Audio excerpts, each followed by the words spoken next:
Is Rob Daulton. I work for SCL. I'm also referencing my colleague here, Klaus Lambert, who works for our partner VerifySoft. And this session I'm going to talk about the challenges that face people attempting to do code coverage on small embedded targets. As with anything, a small agenda. I want to kick off and just, I'm sure a lot of you through either the sessions earlier today or just in general are familiar with some of these, but just to be sure, I'll cover some basics, including some terminology, and just to paint a picture of where code coverage sort of sits in the development cycle. That will lead on nicely to talking about the different coverage levels that are available to us, and then particularly where some of those coverage levels are mandated in various industry standards. I'll then look at one particular approach to performing code coverage, and that is by instrumentation, define exactly what that means, and that will lead us on to the key point of this presentation, and that is how we actually get our instrumented code efficiently onto typically resource limited targets, the sort of issues that can be thrown up by that, and some pointers and hints and suggestions on how we can work around some of those issues. And then I'll round off with a few examples of performing different levels of code coverage in the sort of output that we would expect from running that as part of some unit tests. So just to sort of draw a picture of where code coverage sits really, we have a chart here that shows a number of testing types, and on the y-axis here we have increasing complexity of the application that you're developing. And we can see as the application complexity increases, different types of tests become more apt and sensible. On the x-axis here we can see development progress over time. And on the early stages of your development, you'll typically be conducting white box testing, probably under the auspices of your developers, and they will be able to do things like function and module testing, which will be driven by your unit testing tools that you choose that you have in place. Effectively at this level what you're doing is looking to test the internal logic of your software that you're developing. And then as time progresses and you move further on through the development cycle, you will introduce things like integration, system testing and user testing. In other words, as you get further along the line here, you'll move into more black box testing methods, which are there to really ensure that the functionality and the requirements that you expected to be delivered by the system that you're working on are actually there and working correctly. So there's a whole pile of different types of testing available to us. Some basic ones, some more advanced ones, but code coverage analysis, which is the thrust of what I'm talking about, is actually comes under the heading of control flow orientated testing, where you're stringing together a number of modules and verifying that the behaviour, the expected behaviour at the sort of the code level is as expected.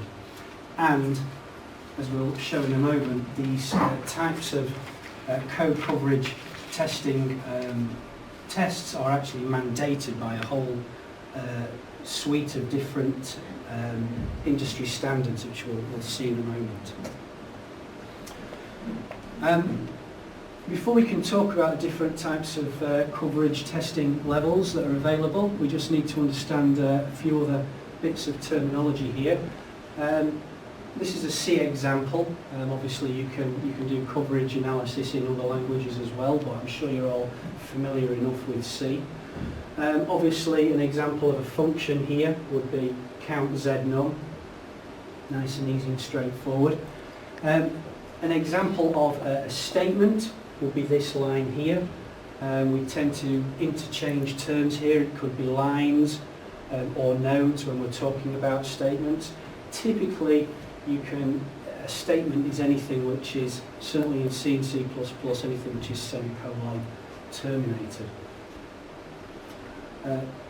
We've also got conditions, which are the sub-expressions passed to these conditional statements here. Depending on how your conditional statements evaluate, then we have branches. Obviously, in this if statement here, the true branch is down here. And finally, we have a concept of paths which run through your code. A path is just a logical route that is permissible from the start to the end of your particular function or method. So here we're looking at the range of different coverage levels which have been defined and exist out there. Sort of starting at the simplest, most basic level, we have function level coverage.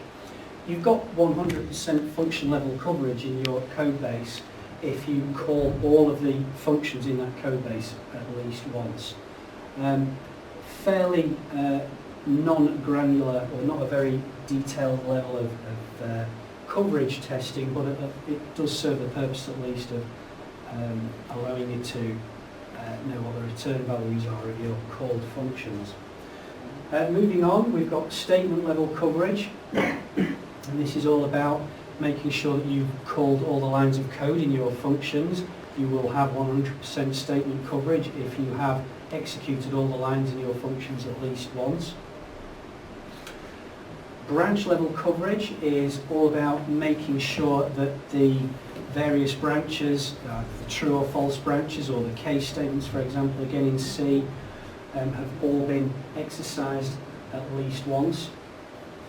Moving up to another level, to path coverage, a type of coverage which is more difficult to actually be certain of having achieved for a number of reasons, although most typically to do with loops, which introduce a lot of uncertainty into understanding whether a path has actually been covered or not.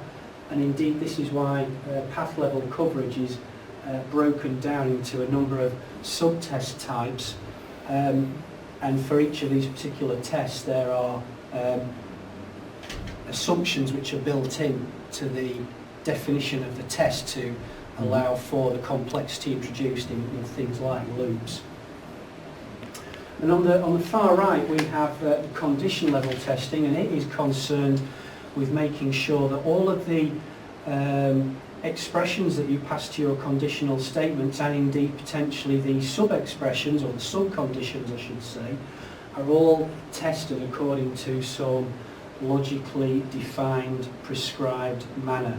However, the key level of condition level testing which tends to crop up and is mandated by the standards, which I'm sure some of you are using, is the MCDC coverage level, modified condition and decision coverage.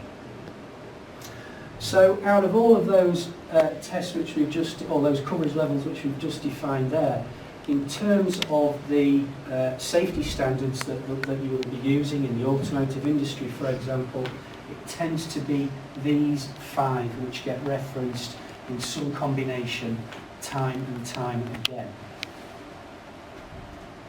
And just looking at where some of these standards reference these different coverage levels, we can see here in 61508, the electrical and electronic programmable standard, we can see it defines 4 different safety integrity levels or SIL levels, and we can see here that for SIL level 1 it's considered highly recommended that you perform at least function coverage.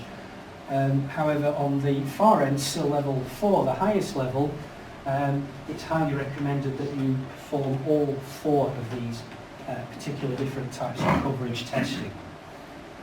And it's a similar story actually, and I won't dwell in in great detail on all of the subsequent standards here, because it looks like they've all cheated and looked at each other's work. If they were at school, I'm sure they'd have all been told off collectively.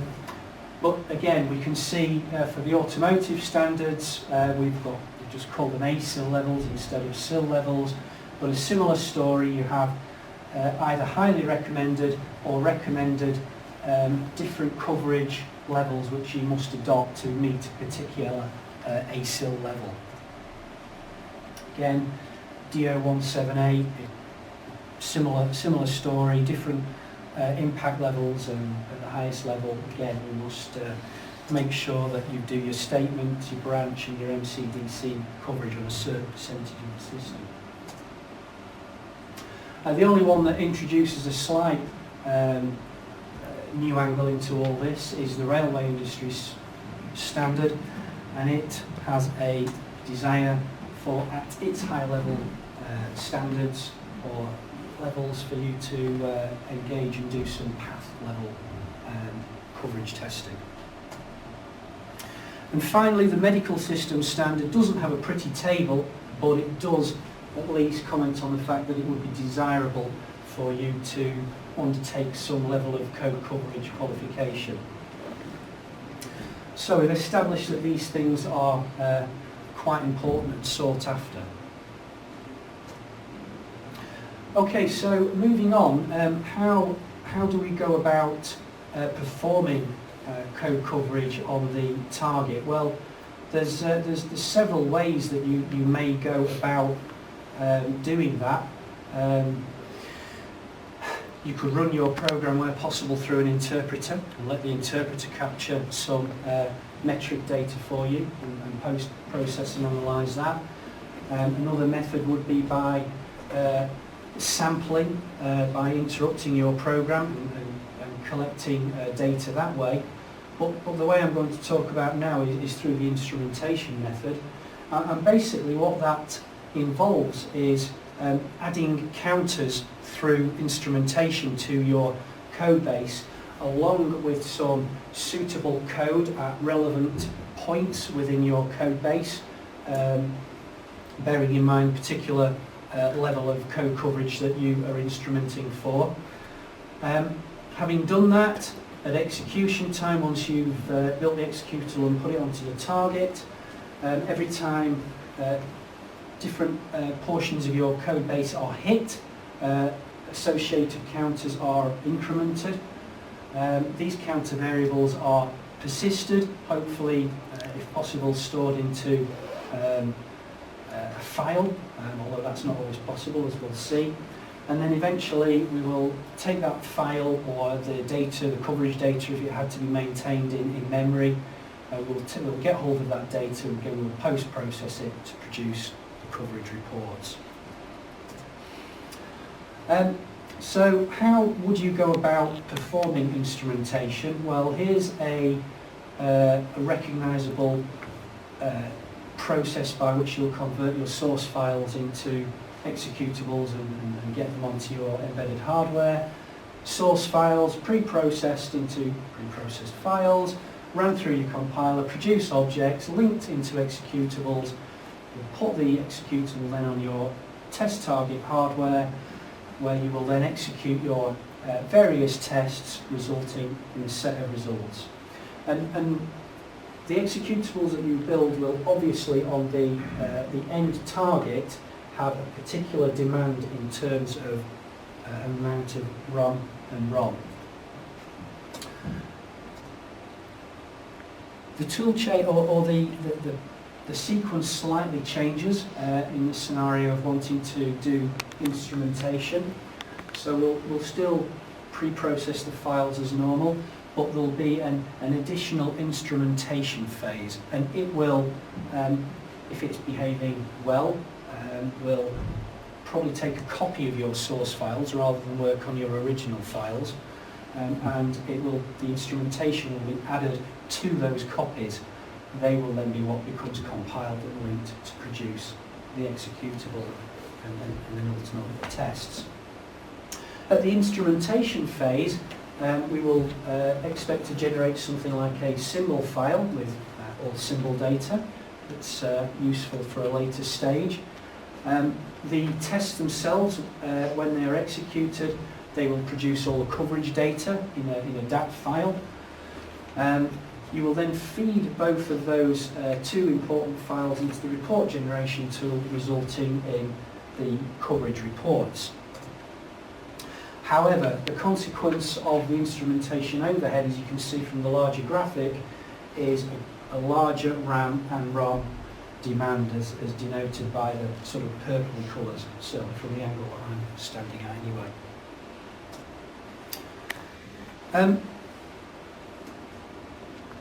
So in our experience, even though on the previous slide I've alluded to RAM and ROM obviously being the two areas of concern where we have limited resources, in our experience it tends to be in the available RAM, which is the limiting factor for being able to allow you to conduct your coverage testing.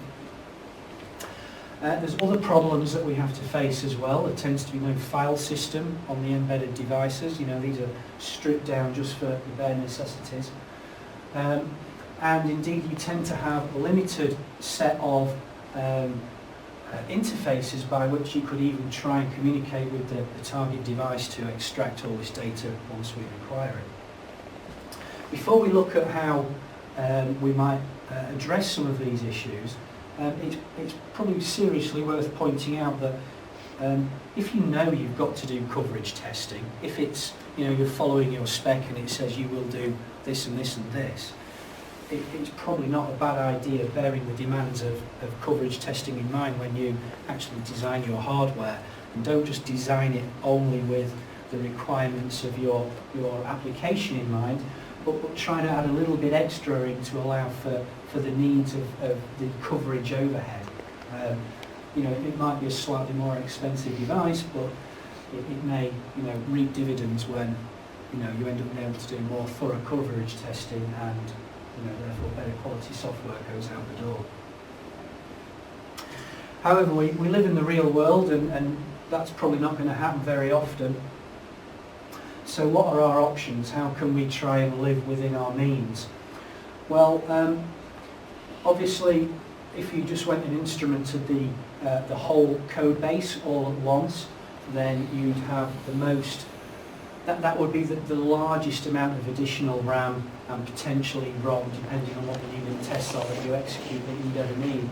But the truth is, you probably run unit tests in a modular fashion, testing sections of your code base on a piecemeal basis. So with that in mind, it makes complete sense to only partially instrument your code base to match the portions of your test suite, to match the tests that you're actually going to be executing there.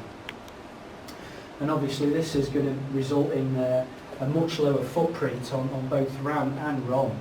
And we're going to be less counters that we have to maintain at runtime, and a lower instrumentation overhead on the final executable.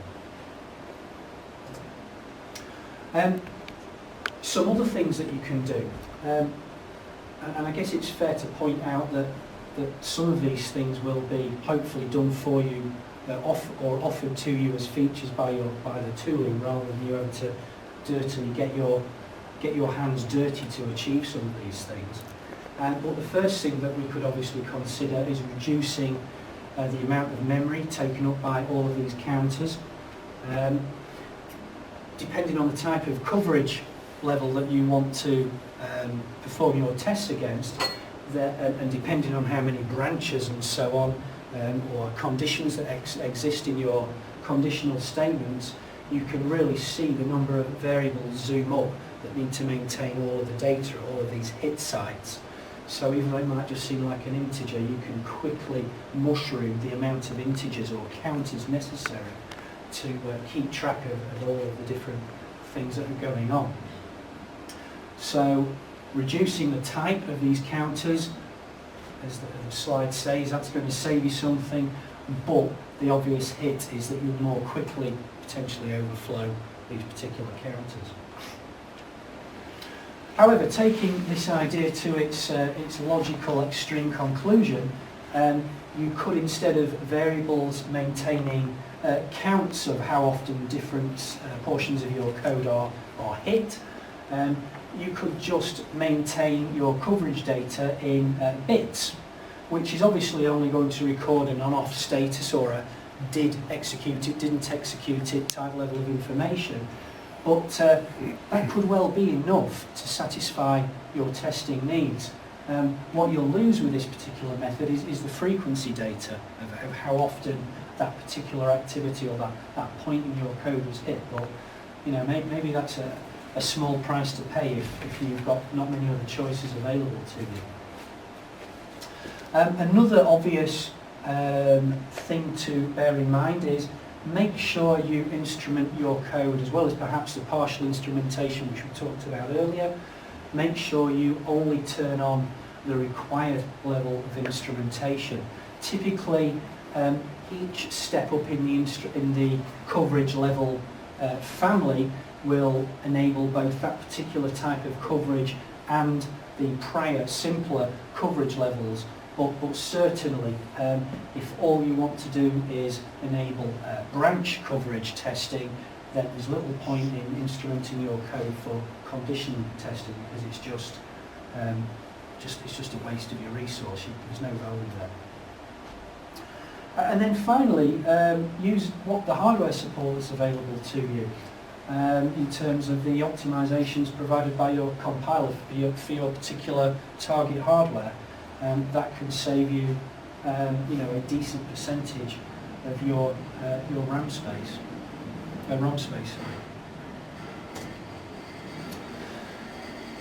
So, having tried to reduce the impact of the instrumentation overhead, what you really don't want to do is then go and select a unit testing tool which gives you a load of fantastic features, bells and whistles, but it's a really massive, inefficient overhead at the 11th hour to add on to the size of your executable. So, in other words, go and find yourself a unit testing tool out there which has been developed for use in embedded scenarios. And that particular tool will not take advantage of any dynamic memory allocation, never a good idea, and obviously it will have a small fingerprint. A couple of really good examples that you might consider: UC unit and min unit. Everything about them is a macro. There's no external linkage to anything. Really simple to use. Just copy a header file into your project and include it, and then use its macros as necessary where you need them.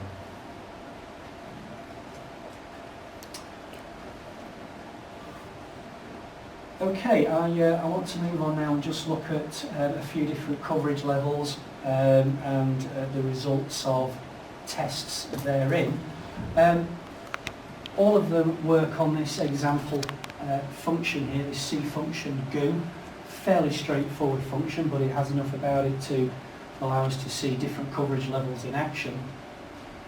On the right is a flow control diagram, and the real point here is to say that these diagrams can be rather useful in helping you figure out what arguments or what values you need to pass as your arguments to your functions to achieve certain outcomes. It helps to clarify the picture and pick unit tests accordingly.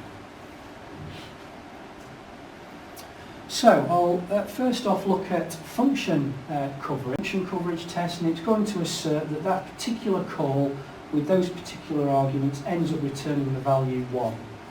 And we compile all that up and we execute it, and as expected we get from the unit testing tool a report that we had one test, one assertion, no failures, and because at this level we're only looking to make sure that the function has been correctly and completely executed, then we would expect to get 100% coverage report, as you can pick out here quite easily. And there's something here called a test effectiveness ratio, and that is basically a percentage summary, an overall indicator of how well all of the unit tests that you just ran actually ended up, what percentage of code coverage they managed to achieve for you by running all of those tests. Moving higher on up to statement level coverage, we probably know already that because there's a conditional statement in here, that we need more than one test here to make sure we hit all statements in our little example. But let's just say we forgot about that, and we basically ran the same test again as we did for function coverage. And again, the unit testing tool will make the results as it does similarly to before. But in this case, once we collect and translate the coverage data, then we end up with some red bars in our coverage report, basically pointing out that we didn't execute a sufficiently different set of tests to ensure that at least at statement coverage we executed all the statements at least once. Okay, branch coverage. This again is where you have to make sure you have exercised all the permissible branches that hang off your conditional statements. So in this particular example, we need to at least have two tests to be able to hopefully cover all eventualities. And we know that by calling GOO with the particular parameters 101 and 100, probably having referred to our control flow diagram earlier, that this should be sufficient when we execute these two tests to get an underlying co-coverage report indicating 100% coverage, which is proven there. Now, moving on to MCDC coverage, this, as we said earlier, this tends to be the daddy level of coverage that most of the standards require. It has a bit of a deeper explanation underpinning its definition, and that is basically that every outcome of every conditional statement has to be tested, or has to have been demonstrated to have been called at least once, and on top of that, every subcondition or every condition or subcondition in any of your conditional tests has to have shown independently that by varying just it true and false whilst the other subconditions in the expression remain the same, it's shown that by varying that single condition that both outcomes or all outcomes of the conditional expression are possible. So a little more involved, and more tests typically are required to get 100% MCDC coverage of any particular conditional expression. In fact, there's a little formula underpinning it. It's any n+1, where n is the number of subconditions that you pass to your conditional statement. So in this case, we know from that little equation that we need to be running 4 tests and as long as they're the correctly selected test, then that should be enough to get 100% MCDC coverage here. In the middle, we've got a little logic table just showing different true, false states for each of the subconditions in our expression. And we can see here that obviously if we assume that this evaluated true, because it's an OR statement here, it wouldn't really matter what B is, because the overall sub-expression in the OR will pass anyway. And then if C was true, then we'd get X is 1. We'd take the true path here. On the second row, we're really just looking at what happens when A and B are maintained, but we vary C. And in that case, when C is varied compared to the first row, then the outcome is we take a false branch, hence X is 0. And we continue here, and we see some more tests, which some more rows in the table that try different permutations with different outputs. Now, according to the definition, what we need basically is for every subcondition, a pair of tests needs to be evaluated where we just vary the first subcondition between true and false while everything else is maintained the same. So in this case, tests 1 and 5 we can see that we're varying between true and false, whilst for conditions 2 and 3, we're effectively got no change. They are consistently the same. And we can see the outcome does indeed flick between 1 and 0. And similarly for condition B, we can pick tests 3 and 5, and we can see that the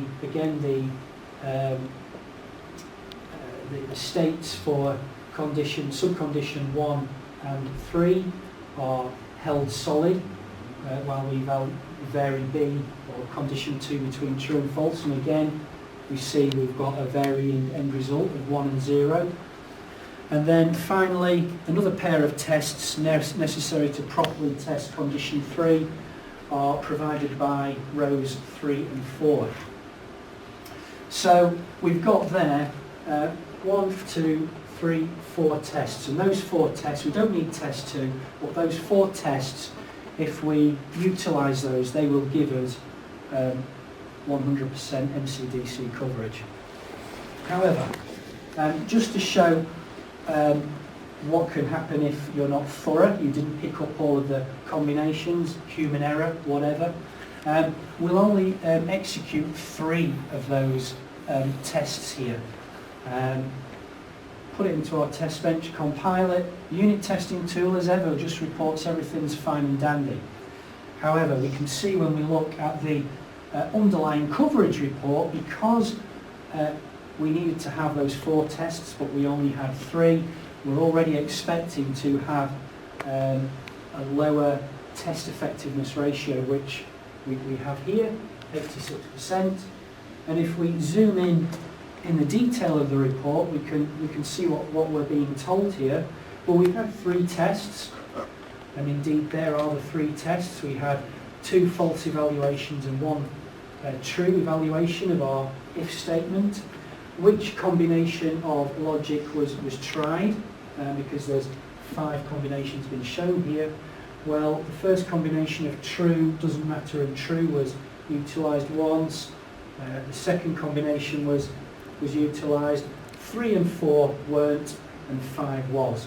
And then there's a little summary down here that we're aware that MCDC coverage is in action, so we're getting a hint of what we needed to do to make sure that MCDC coverage was correctly performed.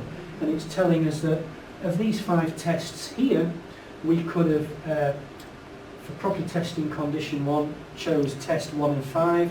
For condition 2, we could have chose tests 2 and 5. And there's a little red dash here showing us the particular condition which we failed to thoroughly test. And it's saying that you had a choice here. We could have used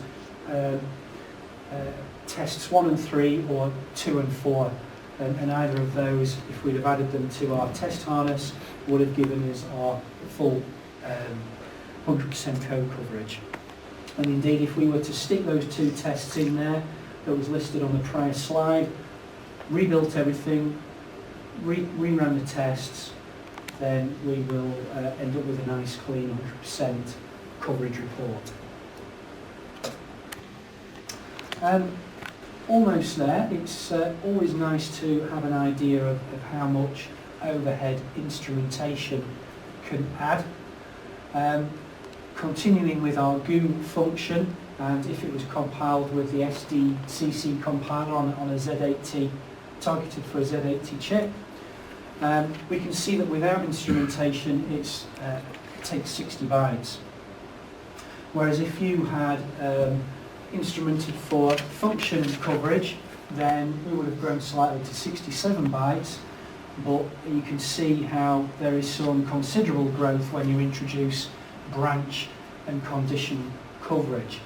It looks quite scary, that amount of growth. That looks like you've grown by, what, more than 4 times for condition coverage.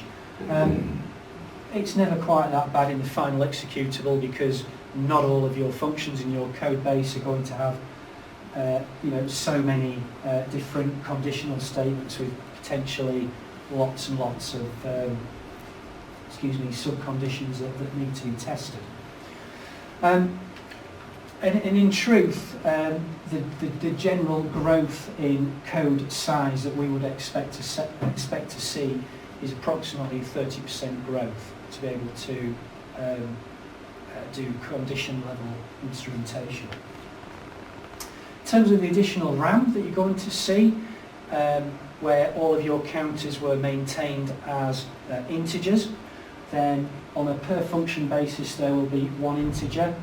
Well, I say per function in this particular case, there'll be one integer counter, 4 integer counters to deal with the branch coverage, and 7 integers required to correctly model the coverage through the conditional statement. So you can see, and I think every time you add an additional sub-condition to your if statement, for example, I think you double the number of tests. It grows quite quickly. On the flip side, as we talked about potentially using bits to maintain your counter data rather than variables, rather than integers, then in that case we'll still be either using 1 additional, 4 additional, 7 additional counters, but they're going to be bits, so bit-based, so it's going to obviously grow your demands much more slowly. So in conclusion, code coverage is just something that you can't get away from if you're having to stick to one of those standards we outlined earlier. However, we've also seen that it might be a challenge to actually carry out the code coverage in your particular environment. However, we've also shown that there are things that you can do to ease your efforts in this particular area. Okay. Thank you very much. Is there any questions?